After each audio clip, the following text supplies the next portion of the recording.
And our speaker for today is Sandra Gangle on becoming a labor arbitrator. I'll try not to say too much because she's going to introduce herself, but she's been an arbitrator, labor relations disputes in the Pacific Northwest since 1986. She earned her JD degree from Willamette University of Law in 1980, and is practicing. Her practice is limited now to labor arbitration. Yes. Okay, Sandra Gangle.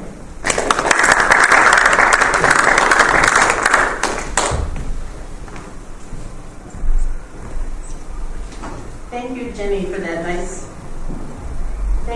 for that nice introduction.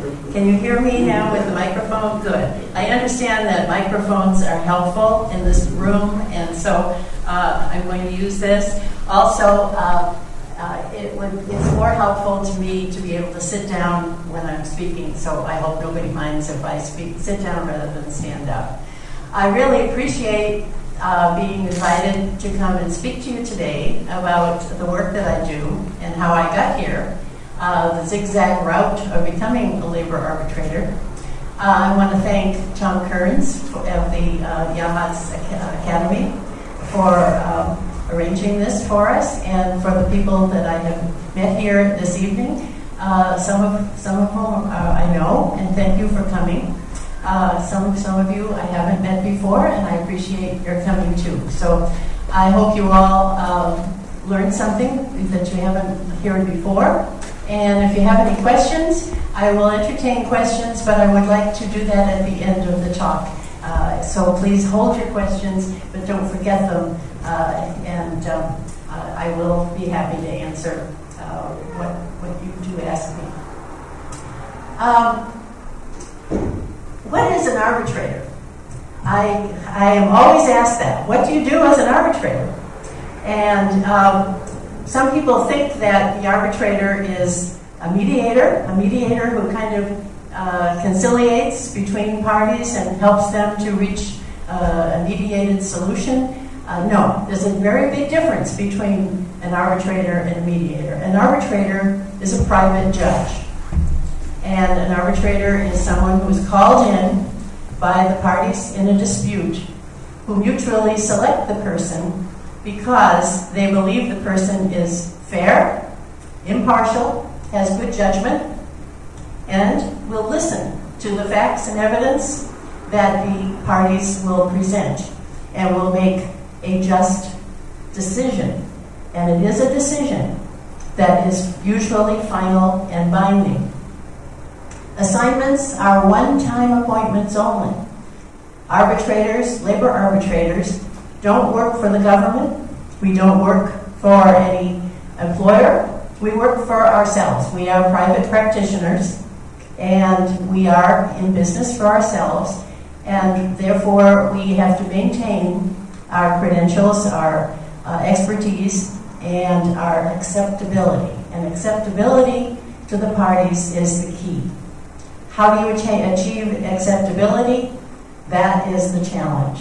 The parties, labor, that's the workers and their union representatives, as well as management, the managers, the owners, and the lawyers who represent companies and government agencies, all have to trust that you will be fair to both sides. So it's a real challenge. Every case can be your last one, because if a party feels you are unfair, that word will get out very quickly and you won't get another case. So it's a very interesting career to have. There's a long history of arbitrators being called in lieu of judges.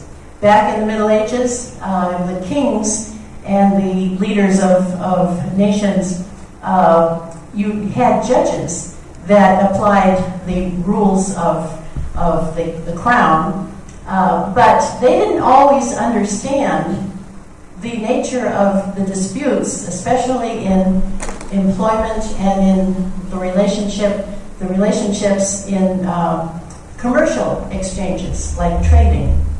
So a lot of the arbitrators that existed back in the Middle Ages were involved in commercial disputes.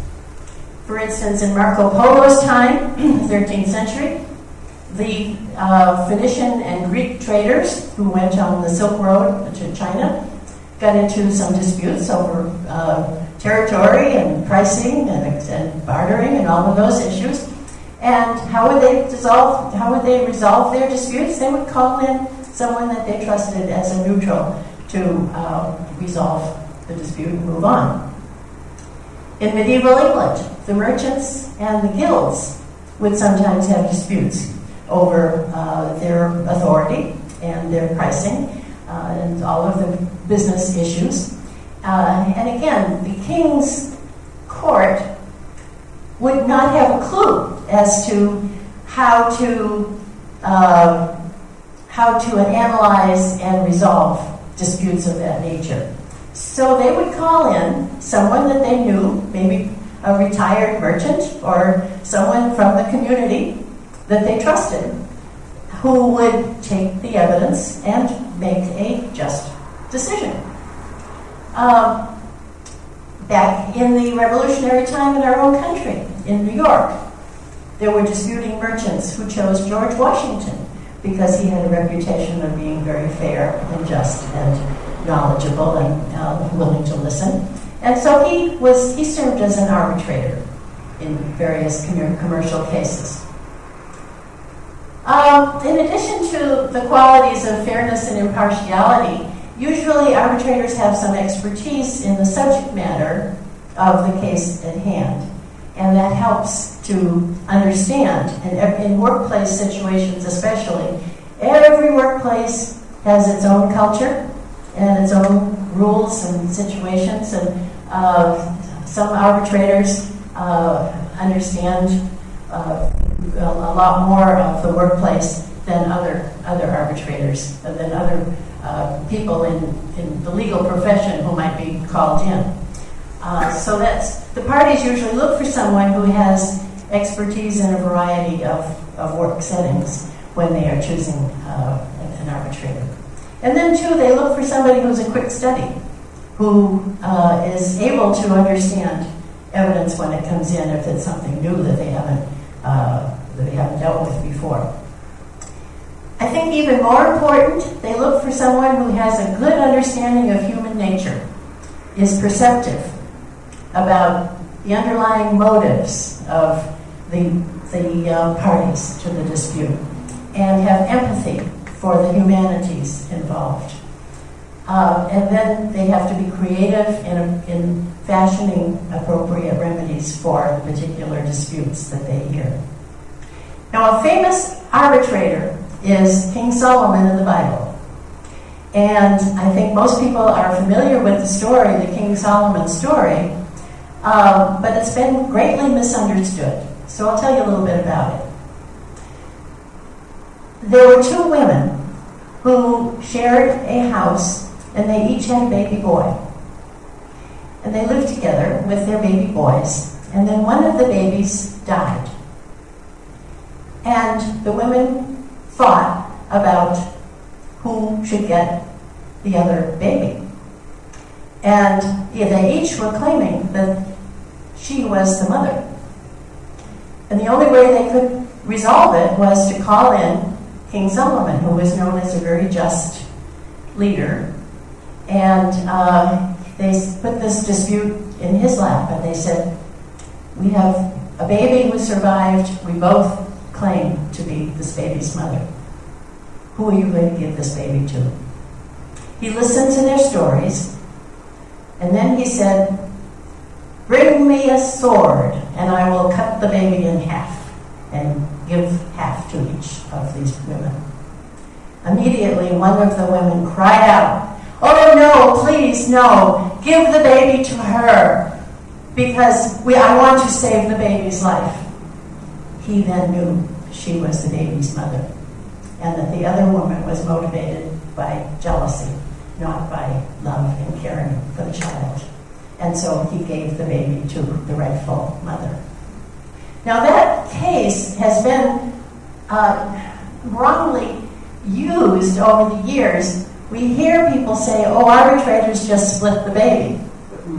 And using that image, they assume that that's what arbitrators do, is kind of divide things in half. If you're fighting over money, well, then the arbitrator just splits it up. If they're fighting over rights to a job, maybe they split it up somehow.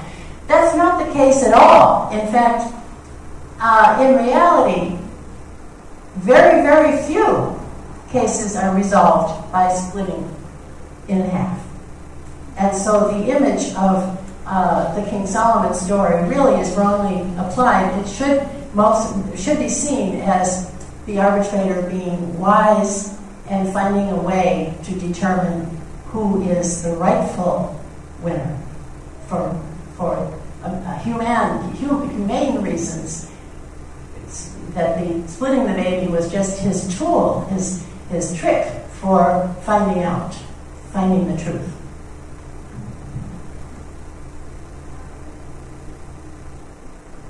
So how did I get to be an arbitrator? It didn't happen quickly, and it wasn't something that I set out as a young person to do. I didn't even know what an arbitrator was until I was quite far along in my adult life. But I think that my early experiences helped to form my background that made me the kind of person that is acceptable to parties and is selected as an arbitrator. And I found this quote by Carl Jung, who is a Swiss psychoanalyst and researcher of human nature. And he said, instincts and other unconscious factors built on childhood experiences are what influence our life's decisions. His actual quote was, the little world of childhood with its familiar surroundings is a model for the greater world. The more intensely the family has stamped its character upon the child, the more it will begin to feel and see its earlier miniature world again in the bigger world of adult life. So using that quotation, I'm going to tell you first about what my childhood story is. I'm not an Oregonian. I grew up in Brockton, Massachusetts. Now, I'm not sure that you have ever heard of Brockton, Massachusetts, but it's an industrial community about 20 miles southeast of Boston. It's a blue-collar industrial city, and it's famous for three things. The shoe industry was a very large source of work for the immigrants who came from Ireland and Italy and Scandinavia and Germany and Russia. We had neighborhoods all over the town with people that had either come here or their children were now reaching adulthood and were working in the shoe factories. And so there were a lot of foreign languages that were spoken, a lot of cultures that were not necessarily friendly to one another. And there were lots of three-decker buildings that we lived in. It was a community that, if you've seen the movies of Matt Damon and Ben Affleck, or the movies of the Rocky movies, you have seen the three-deckers and the rough and tumble neighborhoods, like the ones that Brockton had featured for the most part. It was a city that had a lot of smokestacks and few trees. And it was famous, secondly, for Rocky Marciano. You may have heard of him. He became the heavyweight champion of the world in 1955. The third thing that it was famous for was the high school. Brockton High School was known as one of the best, or perhaps the best, high school on the eastern seaboard. So these were the features that I grew up with. I was born in World War II, and when I was an infant, my father knew he was going to be drafted into the military, so he volunteered for the Navy. He was a pipe fitter by trade, and he went off to the Navy in the Pacific, and he was gone for almost 3 years. So in the meantime, my mother was a single parent. I grew up believing in myself because my mother taught me to believe in myself. She instilled a love of learning. She told me about Amelia Earhart and the wonderful feat of a woman flying an airplane by herself and flying across the Atlantic Ocean. She told me I would go to college and have a career because she had never gone to college herself. She said education will be the key to a better life. She was a feminist, well ahead of her time. My father did not share my mother's views when he came back from the military. He did not bond very well with his 3-year-old daughter. And he was sexist and chauvinist. My parents had my brother a couple years after he came back, but the marriage was on the decline and led to a separation. When I was about 8 years old, I went to court with my mother several times to hear the hearings on visitation and child support, and I had the opportunity to observe the world of justice in those hearings. What I saw was there were no women. The lawyers were all men. The judges were all men. It seemed as if they all supported my father and didn't want to listen to my mother at all, and I thought this was unfair. Even though I was just a little girl, I thought, I could do better than this. We need more women in court proceedings. When I was 11 years old, the next door neighbors, who were Greek, adopted a Greek orphan. She was a war orphan whose parents had been killed by the Germans. And she herself had almost been killed when she was run over by a German tank, and her left arm, was left severely injured. So she had been raised for several years with family relatives in Greece, but they were so poor they couldn't keep her. So they sent her to America, where she was adopted by our next door neighbors. Tina knew no English. Tina was a complete neophyte as far as American culture. She became my friend. So I learned to communicate with someone who couldn't speak English in that summer that she arrived. I showed her all of the items that we had in our homes and in the yards, and taught her the words. And in return, she taught me the alphabet in Greek and the numbers from 1 to 10, and I still remember those to this day. So experiences like this, I think, had a profound impact on some of the decisions that I made later in my life.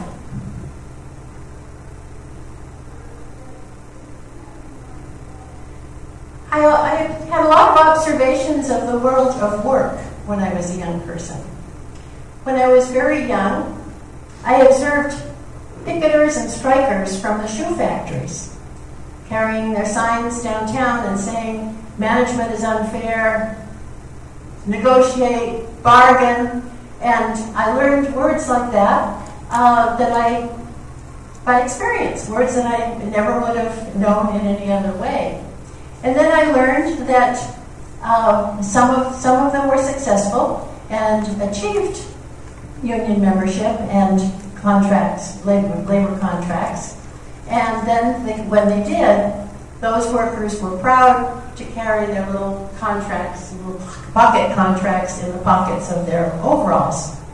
This was just part of the culture of the community. When I was 10 years old, I actually had my first work experience of my own.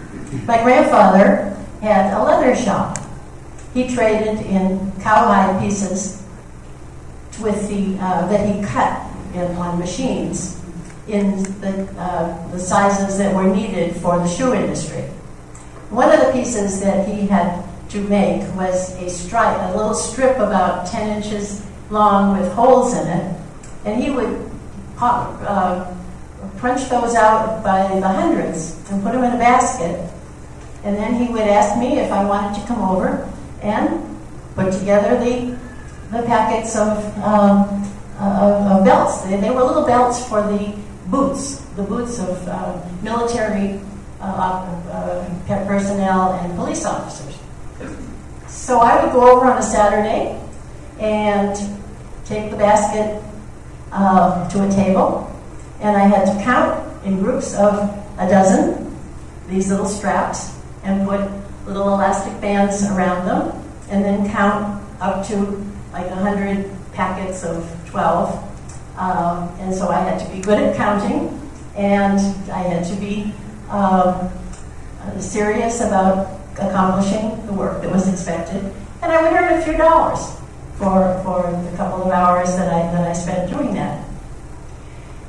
When I was a little older, at 14, I had a real job at Kaposi's Market, which was in the neighborhood, had a lunch counter, and I was hired to make salads and to make sandwiches and coffee for the workers in the nearby shoe factories during the lunch hour. And they would come in, and I would serve them these sandwiches.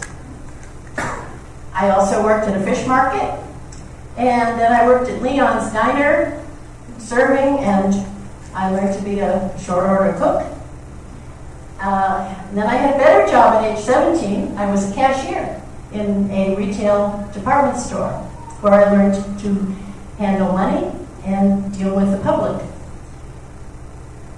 The best job, of course, was when I was a little older. Goddard Clinic, a medical center. I was hired in the summertime to be the person that went around and replaced each of the women in the various business offices when they went on vacation. So I learned how to run the National Cash Register bookkeeping machine, the accounts receivable and accounts payable. I learned how to do the switchboard with the pins, and I learned how to file medical records in the medical library. In each of these jobs, I learned important lessons. I learned about the rules. I learned about following directions. I learned that management was in charge. There was a take it or leave it approach to wages.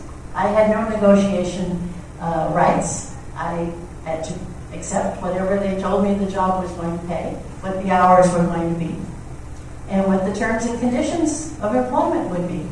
I had no say. I just either did it or I couldn't have that job. At the Goddard Clinic, I learned the importance of confidentiality and being a trusted employee with something like medical records. So each of these jobs gave me some insight to the various requirements of the working world. Then I went to high school and had to make some decisions about my future life. Well, I had been exposed to the world of languages, not only in the neighborhoods because of hearing all of the languages spoken in the various ethnic community groups, but also I had had the personal experience of working with Tina, the Greek girl next door. So I thought, okay, I'll take foreign languages. So I studied Latin and French and German, and I knew that there were few career options for women, so if you didn't want to be a nurse or a teacher or a secretary, there wasn't much else you could do, because if you looked in the newspaper, the way that employment was set out, there were men's employment opportunities and women's employment opportunities. and there weren't very many options for women. So I thought by going to college and studying foreign languages, maybe there'll be some options that would be, teaching is one, but there might be others. My college the college that I went to was a women's college in New York, right near New York City, and I had the wonderful opportunity of going to the United Nations building. And I thought, oh, this is great. Maybe I'll be able to work in the United Nations and be instrumental in world peace. And I had great expectations because my mother had told me I could do things that maybe other people weren't able to do. But of course, that was a pretty pie-in-the-sky expectation, the United Nations. Teaching was the most realistic career choice. So I decided I would be a teacher, and I majored in French and became a foreign language teacher. Also, the timing was great for foreign language teaching. The National Defense Education Act had been put into place by President Eisenhower. I don't know how many of you knew anything about the NDEA because it was just something of that period. But Eisenhower, who had been a general in World War II, did not want to see us ever go to war again. And he said, the way to avoid war and to encourage peace is to encourage people to understand one another, to speak each other's language, to communicate their differences rather than to fight. So he convinced Congress to pass a legislation that allocated budget monies for teacher training of foreign language teachers. There were other aspects to the NDEA funding as well in the humanities. In looking back, I think that was one of the best pieces of legislation that our Congress ever passed, and it's a shame that it didn't continue, but it didn't. But I was lucky because when I graduated from College of New Rochelle with my bachelor's in French, I was able to attend NDEA institutes for foreign language teachers, two of which were in France. One was conducted by the University of Oregon in Tours, France, where the best French language is spoken. And the second one was in Arcachon, which is in the south of France. In both of those institutes, I was able to live with French-speaking families and to take courses and also to get out in the community. We were required to only speak French while we were in the program and to do studies in conjunction with coursework, where we actually went out into the community and talked to people in business, people in real estate, people in government, and to learn about culture by being interviewers ourselves. As a result of those institutes, I applied to the University of Oregon to get a master's degree. And I was accepted. I got a teaching assistantship and moved across the country to Eugene. This was 1966. I had 2 years of teaching at that point in a middle school in my hometown of Brockton, Massachusetts. And I talked to my mother and I said, this has always been an unhappy city for us. This is our opportunity to have a new life across the country in Oregon, which is the way we pronounced it at that time. And so I talked my mother into coming out with me, and she did. So moved out here and went to the University of Oregon, got my master's in Romance languages, and became an instructor of French language and literature at Oregon State University. Meanwhile, I met Sandra Gangle, an Oregonian, who lived in Eugene at the time and was also a grad student at the university. And we got married, had a traditional marriage with children, and we lived in Corvallis for a couple of years and then moved to Salem and have been in Salem ever since.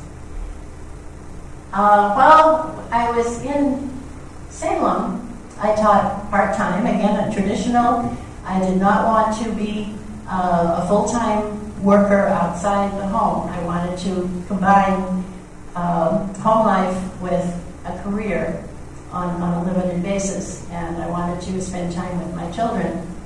So I had part-time jobs. I taught French at Willamette University, and then later I taught English as a second language at Temecula Community College when the refugees came from Cambodia and Vietnam in the mid-70s.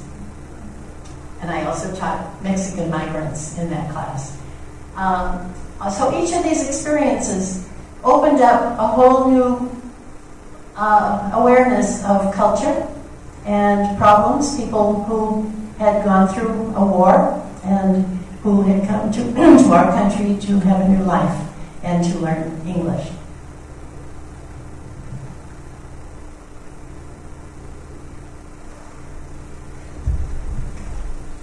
While I was going through the part-time teaching role and taking care of my children, I was pushing them one day in the stroller down on the Willamette University campus. And I noticed that there were women entering the law school. And I thought, that's new. And suddenly I was opened up to the whole reality that in 1964, Congress had passed a very important piece of legislation.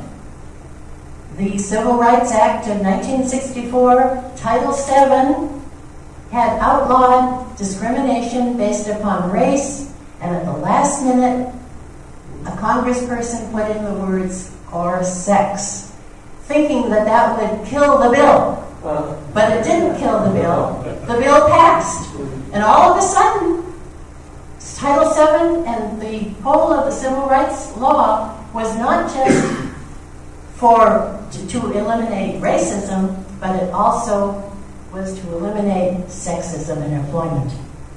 And it took a while. Things didn't change right away in 1964. But gradually, the cases were finding their way through the court. Women were demanding to get into employment situations that had been denied to them up to that point, one of which was the law practice and getting into law school. Well, all of a sudden, women were in law school. So I asked my husband one day, what would you think if I decided I wanted to go to law school? Didn't know what he would say, but he said, why don't you go down to the bookstore and get a review book for the LSAT? I knew that he was on my side. It was very encouraging. So I did that, took the LSAT, applied to Willamette Law School, and was accepted in 1977, and entered at the age of 34 when my children were 6 and 4 years old.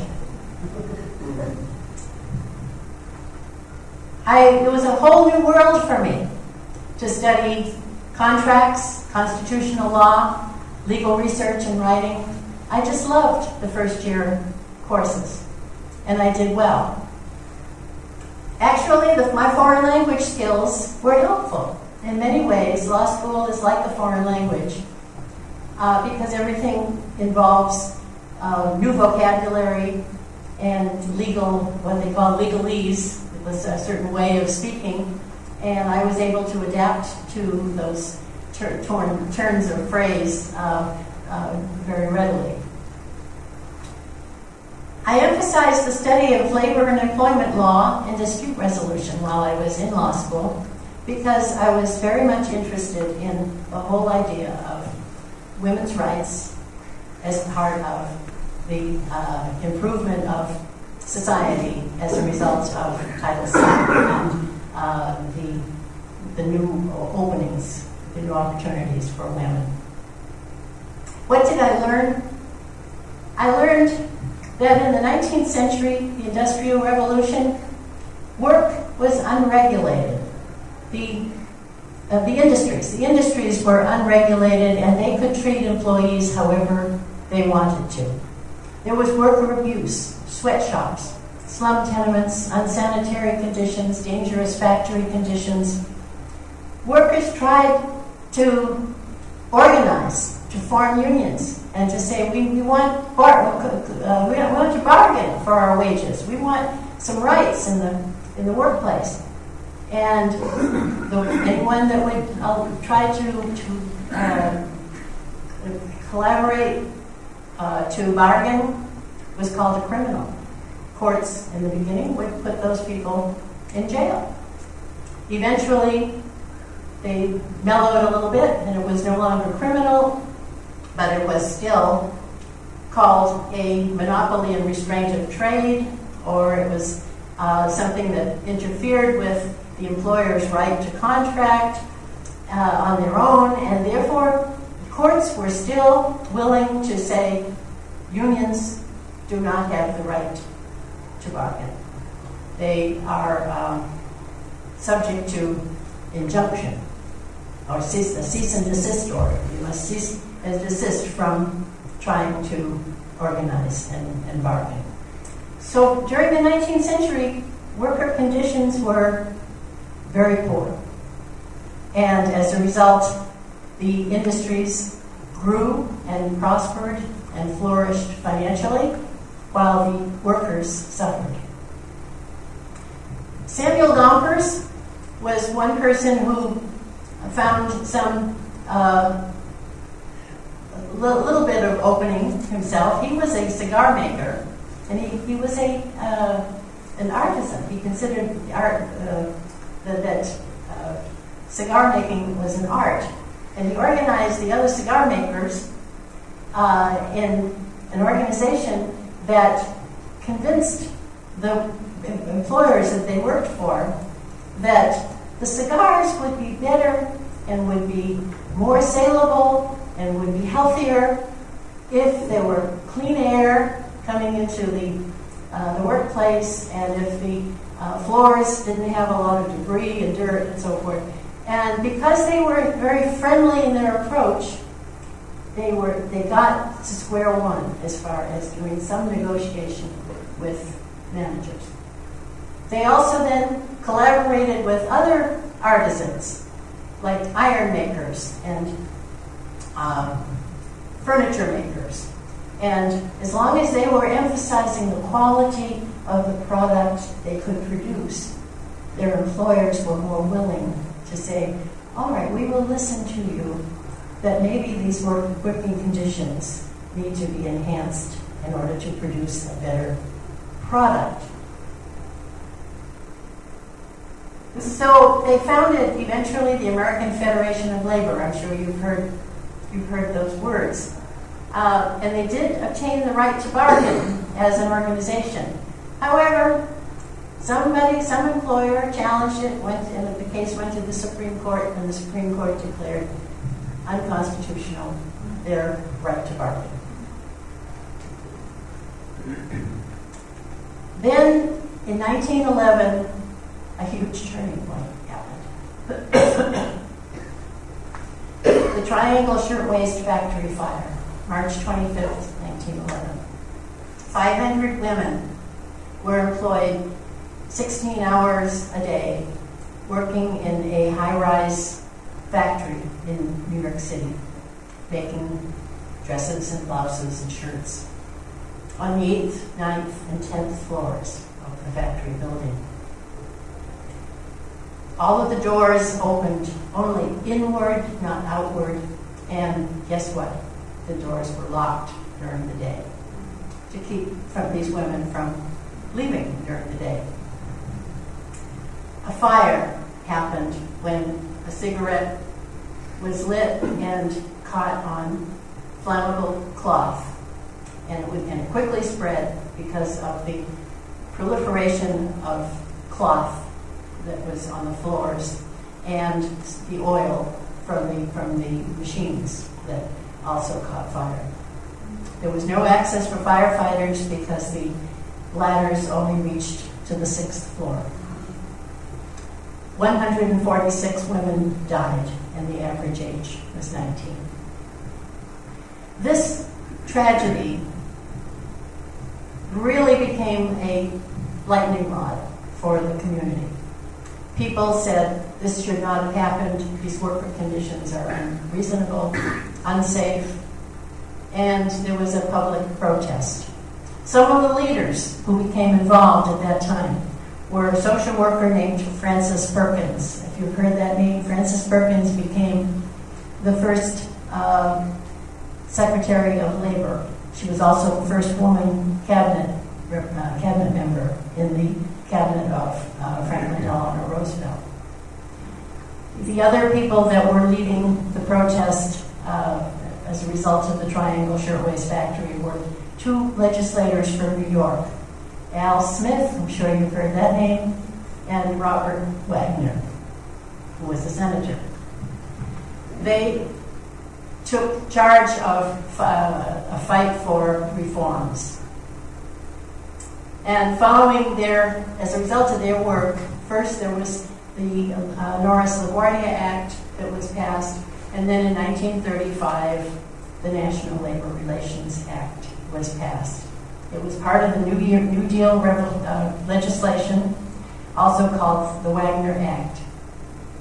And that act granted to workers the rights to organize and bargain collectively.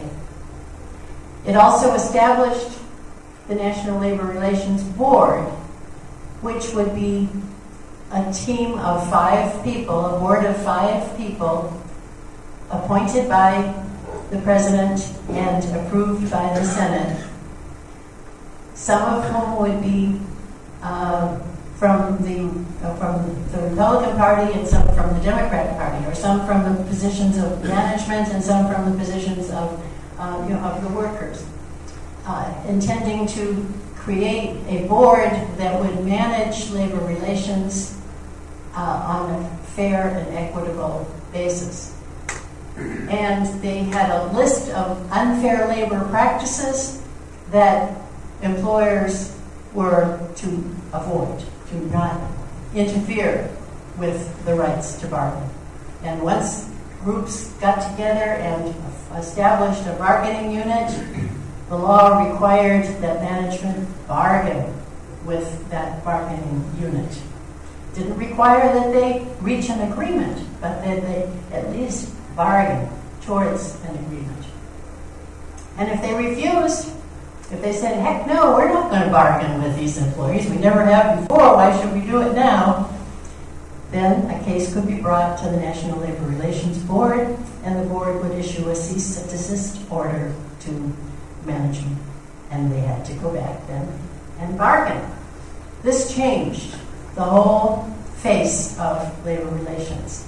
And this was what I had observed as a child in the 40s, when I observed the employees carrying their picket signs in downtown Brockton saying that the management of the shoe factories that they worked for was being unfair and they wanted to bargain. They were exercising the rights that had been granted under the National Labor Relations Act.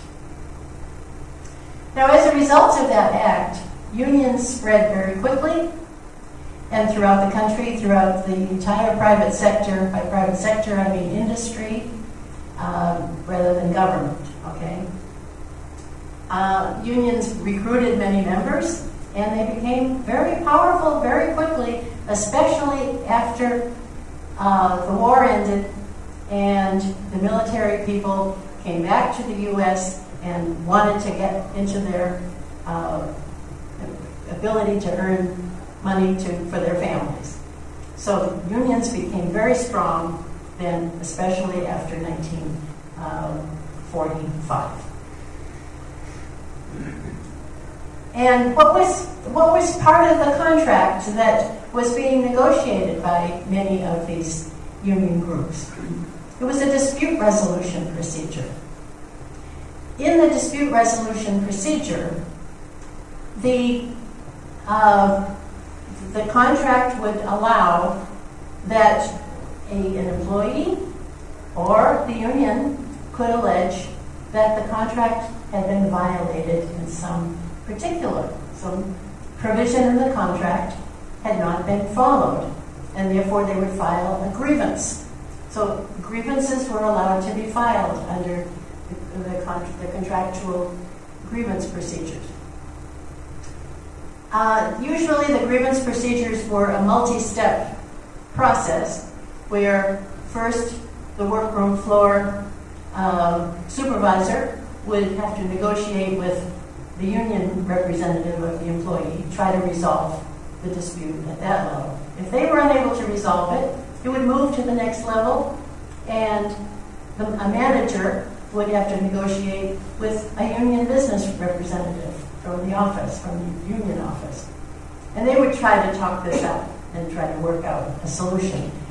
If they were unable to do it, the contract would then say they would have the right to call in a neutral arbitrator to conduct a hearing and to resolve the dispute.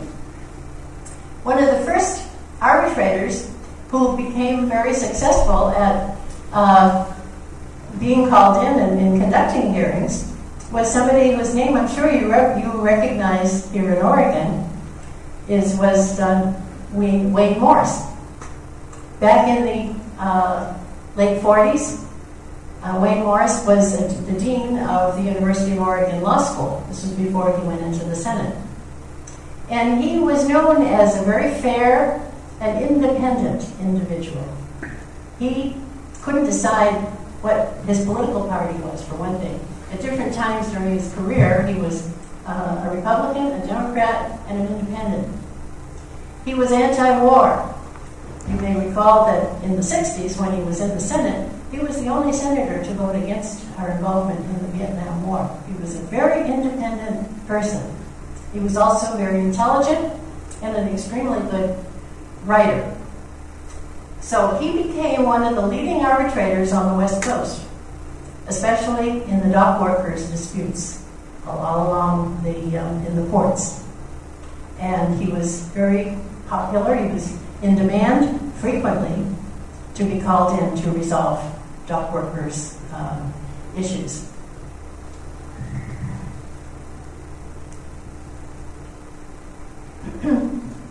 So these were the things that I learned and studied when I was in the law school classes.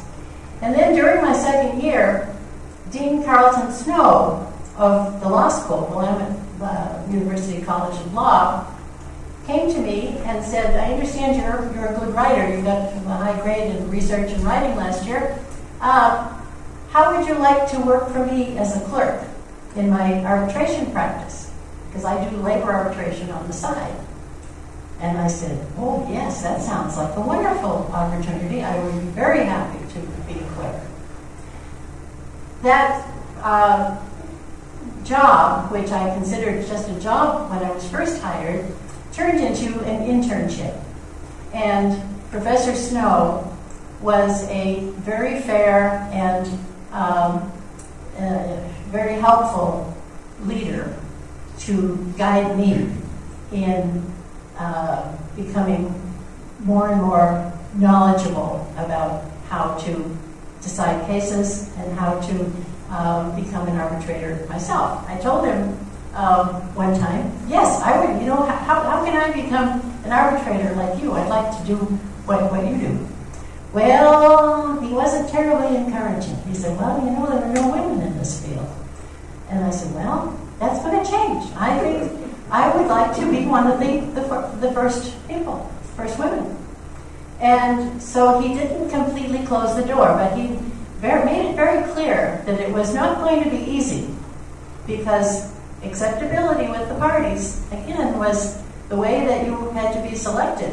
And one of the reasons that you could be excluded would be that, oh, you've got a woman's name, that must be a woman, and we don't want her. She's going to decide our case, she's going to tell us whether we win or lose? No way. And so it was definitely an uphill battle from day one. But I saw this as something that I really wanted to work to, because again, from the early childhood, I had believed there needed to be more women in fields of the law, justice. And that included judges. And when I learned about labor arbitration, I knew that there needed to be more women in labor arbitration. But I also wanted to practice law. And I wanted to do regular small-town law practice for real people, not big corporations. And I wanted to open my own solo practice office. So in 1980, that's what I did. I opened a solo practice office just for civil law. I never did criminal cases. I did probate estates and wills and land use actions. I had one of the areas that I had studied in law school was land use, which was really very active at that time in Oregon. Land use laws had been passed, and I was very much interested in that. And those were the areas that I emphasized. I had to establish my own business, and I had to learn about business practices. And I stayed in private practice as a sole practitioner for 6 years. During that time, I took employment discrimination cases, especially from women and, of course, other minorities.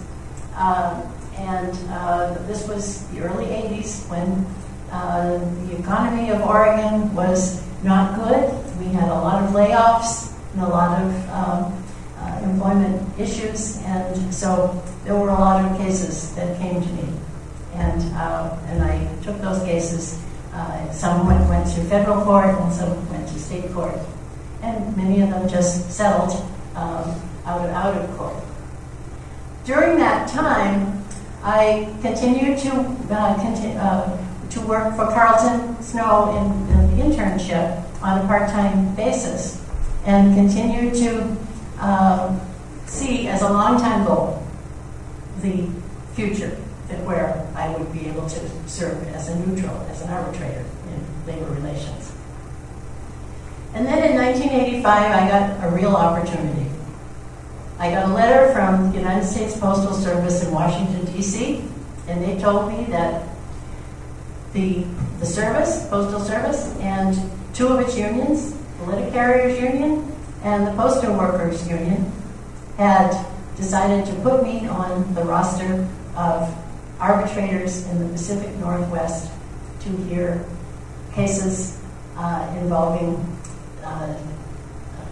contract disputes, like over sick leave and vacations and reprimands and warnings and suspensions.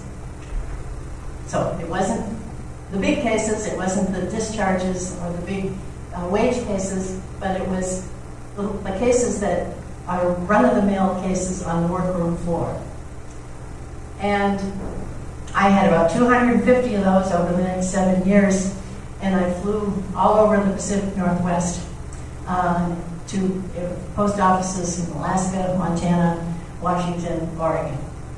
And I learned a tremendous amount about the nature of labor arbitration through that experience. I became a partner in a 3-person law firm after my 6 years as a sole practitioner, and as part of that practice, I continued to work towards being a labor arbitrator. Part of that, I needed to get experience as a neutral hearings officer, and I was very fortunate to get a contract with the city of Kaiser to be their land use hearings officer. The city of Kaiser had just become a city. They had Before that, they were just part of the city of Salem. But they became an incorporated city, and they had land use issues, and they put in a land use code, and they needed a hearings officer. And those hearings, I continued on a monthly basis for about 5 or 6 years, and they were like town halls. Because Kaiser was a small town where the whole town would turn out, a whole neighborhood would turn out to hear the issues when the developer wanted to put in a new development or change the use of some building. And so it was a really very interesting learning experience.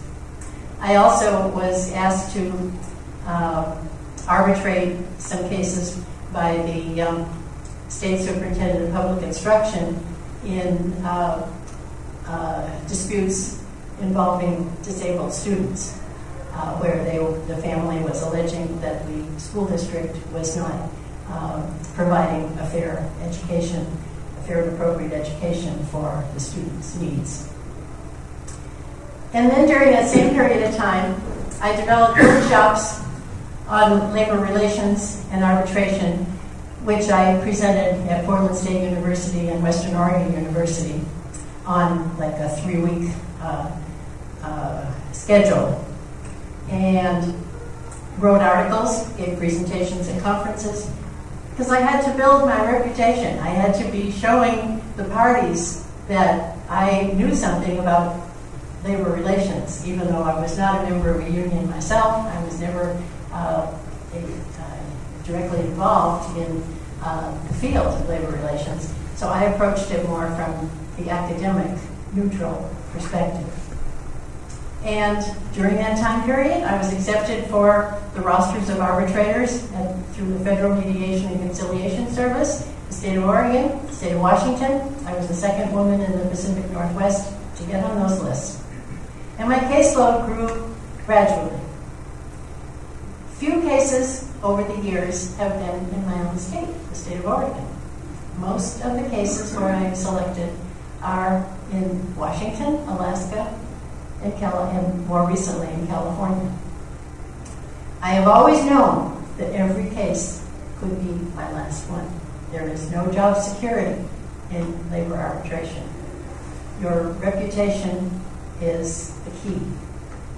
Your fairness, your ability to treat the parties fairly and to listen to the evidence and make a fair decision is what they want. So what do I do as an arbitrator? I decide issues of arbitrability, which means is the case covered by the contract. Sometimes one of the parties will say, no, you can't hear this case at all. It's not something that's covered by the contract. Well, if they allege that, they have to go to court and get an order to arbitrate. And usually a court will order them to arbitrate. It's rare that a situation is not covered by the contract. I then have to decide, and sometimes the parties themselves will say, well, we don't have to go to court. We will voluntarily submit it to you as the arbitrator to determine whether arbitrability is justified here. Then I have to decide the burden of proof. It's in some cases, the burden of proof is on management. For instance, if management has terminated someone or has disciplined someone, they have to prove that they had just cause for the disciplinary action. If the union alleges that some other part of the contract has been violated, such as somebody didn't get the right choice of a vacation schedule, or they didn't get the right raise, or when they applied for a promotion, someone who didn't have the right seniority and qualifications got the promotion in violation of the contract. There are so many allegations that can be made. And in those cases, the union has the burden of proof. I have to determine witness credibility, who's telling the truth, who's not. And these are very important determinations, more so in recent years, I think, because truth-telling, as you know, has become a real problem in our society. I have to determine the weight of evidence, because the rules of evidence that apply in court don't apply in arbitration to exclude evidence. In court, it seems as if the lawyers all try to keep evidence out, but in arbitration, it's just the opposite. They can argue that something is irrelevant, then I have to decide whether it's relevant or not. I have to hear it in order to reach that conclusion. And so it's the arbitrator's role to evaluate the evidence and to determine what evidence is entitled to more weight than other evidence. And then once the case has been heard, I have to deliberate and determine an appropriate remedy. And sometimes that means being creative. Sometimes it means having multiple steps to the result. That's part of the challenge to being an arbitrator. It's not just one side wins and the other side loses. No, it's much more detailed than that. I give distinct requirements of how the contract needs to be followed. And then writing the award, which is usually final and binding.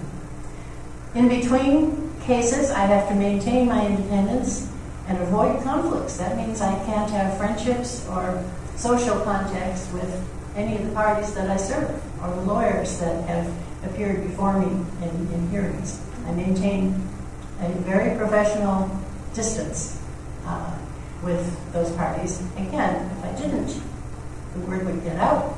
I would be considered to be biased, and that would be a reason to exclude me and not choose me. What is the current status of women in labor relations? Because that has been an issue, something that I was interested in all along. And I've seen an increase.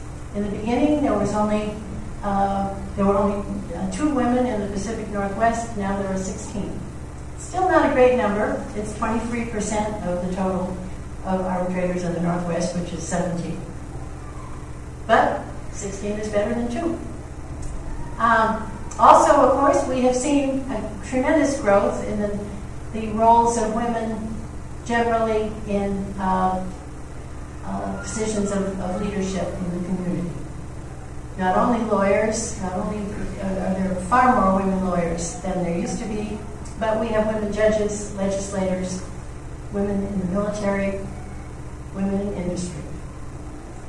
And although there are not very many women in corporate, high corporate ownership and management, the numbers are slowly increasing there too. We have seen improved wages, benefits, working conditions for the middle class as a result of union growth. Union workers now enjoy job security. Most of them have health care, family health care, and pensions. However, things are changing.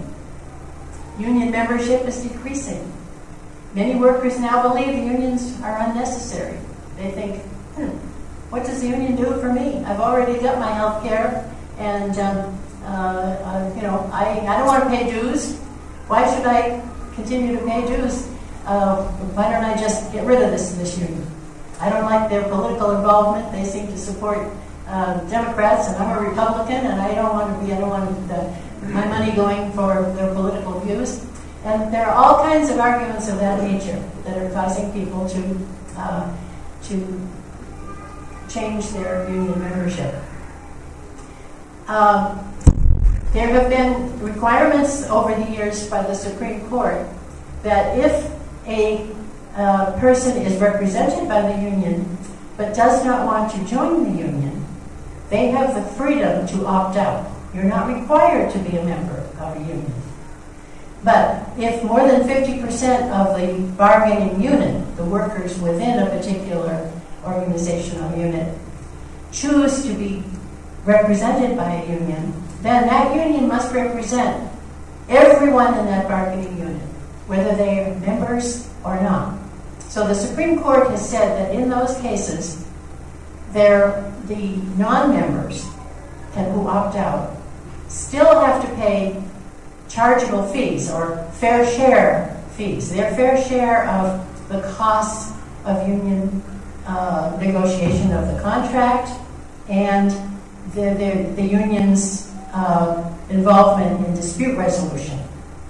And that way, at least they're paying a portion of the fees that keep the unions going. This particular feature is very threatened right now. As you probably are aware, when Justice Scalia passed away, there was a case before the U.S. Supreme Court to do away with the chargeable fees for those who opt out of unions. But because he died, the case became a 4-4 decision, and therefore the decision below remained, and that meant that had been allowed. The chargeable fees had been allowed by the court below. But now that we have 9 people on the Supreme Court again, I'm sure that one of the issues that is going to come up very quickly will be chargeable fees. And the union, the Supreme Court is very much likely to say that's a violation of their right to contract or whatever. I don't know how they will decide it, but there's a threat to the unions. And I think that this will be a real test to the continued viability of unions, because they just will not have the financial capacity to continue to represent the bargaining units. We have also seen the growth of what's called employment arbitration. And employment arbitration is in the non-union workplaces. It's not the same as labor arbitration. If you work for an employer that is not unionized, like say Walmart or some other corporation that does not have a union, but they say, yeah, but we have a dispute resolution procedure and we have arbitration. Well, if there's no union, then you're on your own challenging management if you have a dispute. And it's a very, very difficult kind of a case. I do not work in employment arbitration because I do not see those as being very likely to be fair procedures. And I see other things happening. I see the health care benefits being reduced in many employment situations. And of course, politically, there's an ongoing debate about whether health care is a right of Americans, whether health care should be available to all people of our country. So all of these things are, to me, threats to the continued situation that we have enjoyed for the last 50 years in employment in America. So I'm going to leave you with that and ask you, what do these things mean for the future? I'd like you to think about these things yourself, and I would like you to think about questions for me, and I thank you for listening to what I had to say.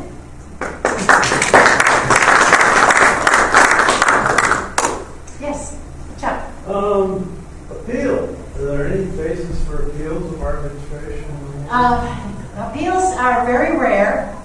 There has to be a showing of bias or corruption on the part of the arbitrator, or that the arbitrator has decided something that is beyond the scope of the agreement,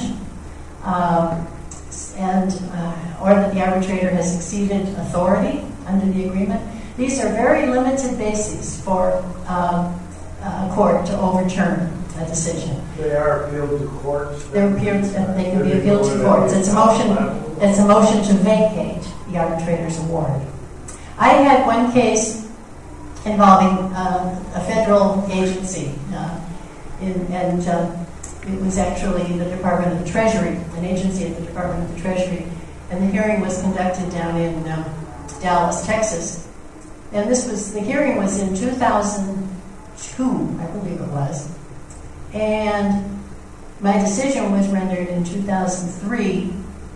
And under the federal law, under the Federal Labor Relations Act, there is an appeal to what they call the Federal Labor Relations Authority. That's a different chain of command from the National Labor Relations Act or from in the Employment Relations Boards for public sector in the states. So my case was appealed on the basis that it was wrong. Well, at that time, the board, the Federal Labor Relations Authority, this was during the Bush administration, had a very small participation. He didn't appoint people when they retired or quit or whatever. And so it was working with only 3 instead of 5, I believe it was. And they had a big workload. So my case didn't get heard for 5 years. During all that time, I didn't know how it was going to come out, and neither did the Department of the Treasury or the union, the Treasury Workers Union. It was in limbo because they filed an appeal saying the case was wrong, that I violated the contract terms or something. Well, after 5 years, I got a letter in the mail. It was like a Christmas present on December 22nd, 2007. I've never forgotten it. And the Federal Labor Relations Authority upheld my decision in the entirety. They said that I had not exceeded my authority, and the case was fine. It was really completely acceptable. And as under the rules of the Federal Labor Relations Act, not only did the employee get the money that I had awarded him in my decision, but he got 5 years of interest and attorney fees for the entire procedure because it was appealed by management and they lost. Would you appear and try to defend your own opinion? Oh, no. You had to hire someone to do that? Or? No. It's out of my hands completely. When a case is appealed, I'm notified that it's been appealed. But the attorneys for the parties then, they represent their parties and they try to argue their positions.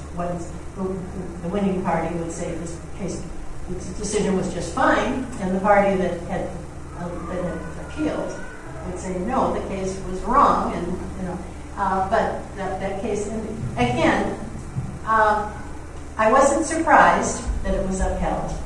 It was another example of the trust that courts have in arbitrators. There has to be some showing of abuse of authority or bias or corruption of some type. There was nothing like that in my case. So the appeal was Is there lost. procedures for removing an arbitrator if there's something brought up, say, to show that this person is not going to be fair? Those are very rare. But there are. I've seen cases, right? I've seen some pretty outrageous cases where like I'm very careful to even if I get to the airport and I see one of the attorneys is going to be on the same plane with me going to the hearing. I will say hello, but then I will say, now you realize that we can't sit together, and and we just avoid that. And I don't share the cab when I get off the plane. I get my own cab. You just have to maintain that. In the course of a hearing, I eat lunch by myself. I eat lunch with the court reporter, who's also neutral, but I can't eat lunch with the attorney for either side. And so we all know these rules. And so if some arbitrator violates those kinds of conventions, they're more likely to just never get another case. But if it's really outrageous, I suppose there would be some kind of a lawsuit. I really don't know. I don't know anybody that has actually gone through that. Yes? One simple question and then a little longer question. What's the yellow dog contract? Oh, thank you for asking it. I sometimes skipped over that. That was in the 19th century. There were cases where employers managed to get people to sign contracts agreeing that they would not join a union. And those were upheld by the U.S. Supreme Court. That was part of freedom of contract. If the employer used the employer's clout to get the employee to sign an agreement that they would not join a union, that was upheld at the time. That was one of the things that was overturned by the Notice Recording Act. Longer question, does the political makeup of the NLRB, does it in any way affect anything of the job of an arbitrator? Well, yes. We are kept informed. I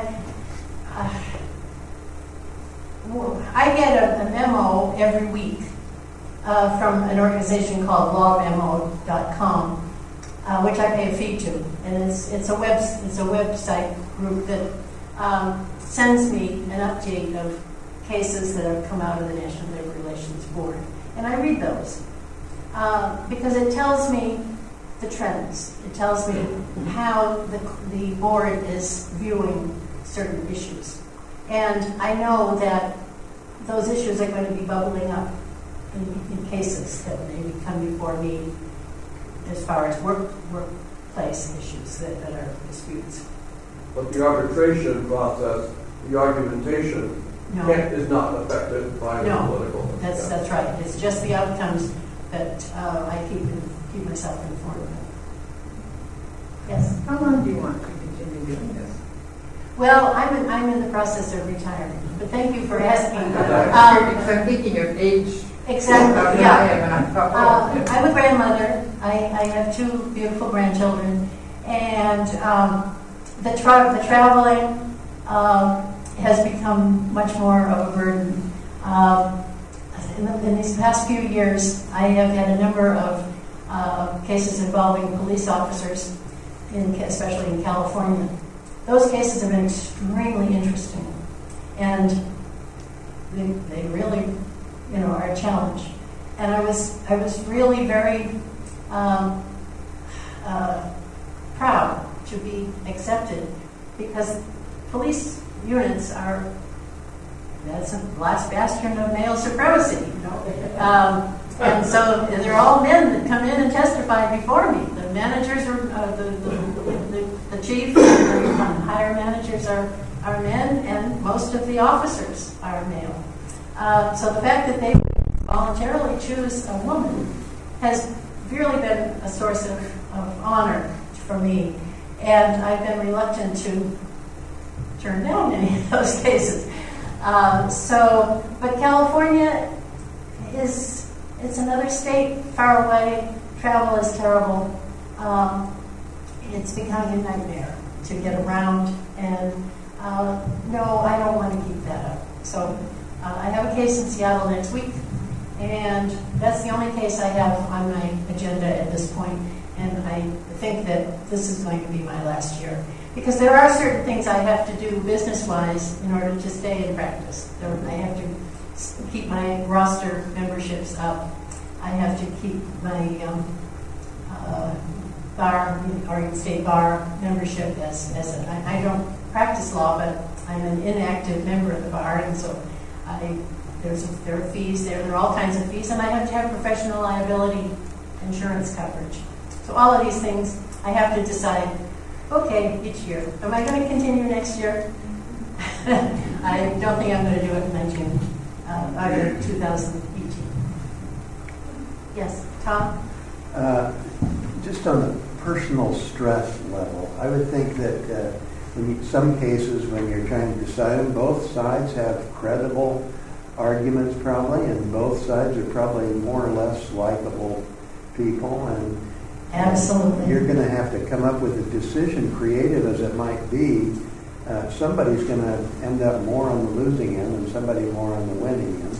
That's And correct. it's all on you. That's exactly right. So how does that feel? That's exactly. It's a huge responsibility. The last police case that I had involved thousands of pages of transcripts from, believe it or not, the FBI was involved, and the FBI had been conducting,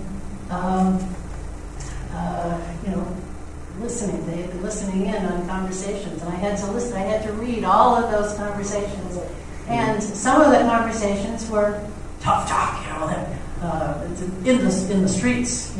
I had to learn to kind of wade through all that. What does all of this mean?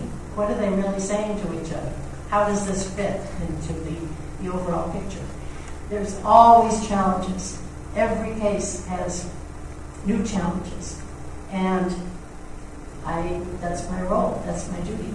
I have to look at the language of the contract, the evidence, and then ask myself, did the party that had the burden of proof, did they meet their burden of proof?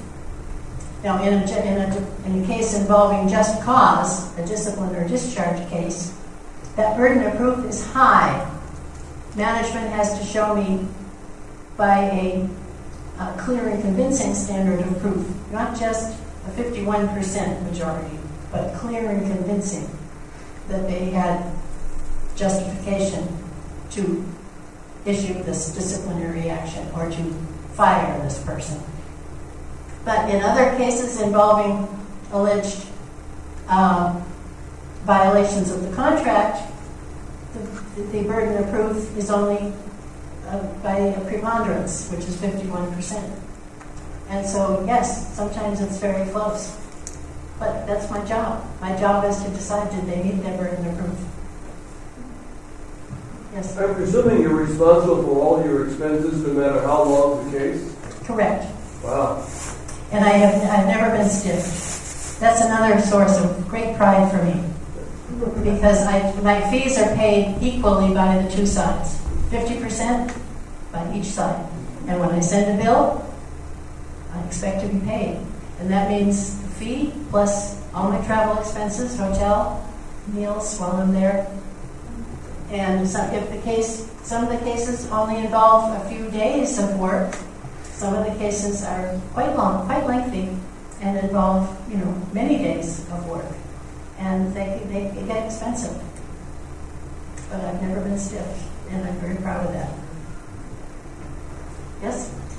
I understand that you need to maintain a certain level of secrecy or confidentiality, but what has been one of your more interesting cases, just in general terms, something that you've been really proud of or found challenging?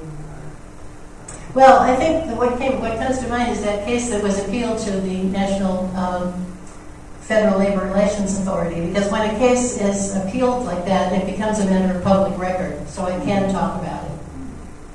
Otherwise, cases are confidential unless the parties authorize me to talk about them publicly. But that particular case, the one involving the Department of Treasury, involved a provision in the contract that allowed management to decide who in the group, the group of unions, workers, was entitled to a bonus. There was a period of time back in the early 2000s when unions and management were talking about bonuses or special fees for extra good work. And that was put into this Treasury Department's collective bargaining agreement, that management could determine who maintained or who earned. And they set aside a certain amount of money, as 15% of wages could be granted, could be parceled out as bonus money. There was no procedure put into the collective bargaining agreement, and there was no real effort to set up criteria or standards on how that money would be allocated or how those decisions would be made. And this one employee, who had been recommended by his own manager for outstanding work and for that he should be one of the ones to be granted this kind of additional money, he was passed over when all of the regional managers got together and they decided who was going to get the additional money. So part of the evidence that came in was, what was your process? How did you decide this? And I determined, based upon the answers that were given in the evidence, that the process was arbitrary, that there was no real effort to set criteria, to make it a fair determination. The decisions were more or less, well, my guy did more than that. Well, my guy was, he really was outstanding, and I think he's the one who get money. And so it became kind of a dispute between the various managers as to which of the people got the requirement. And meanwhile, this one fellow who was recommended for his an award didn't get it, and he filed a grievance. And so my first step was to remand the case to the parties, and I said, I'm going to retain jurisdiction. I'm going to give you 3 months.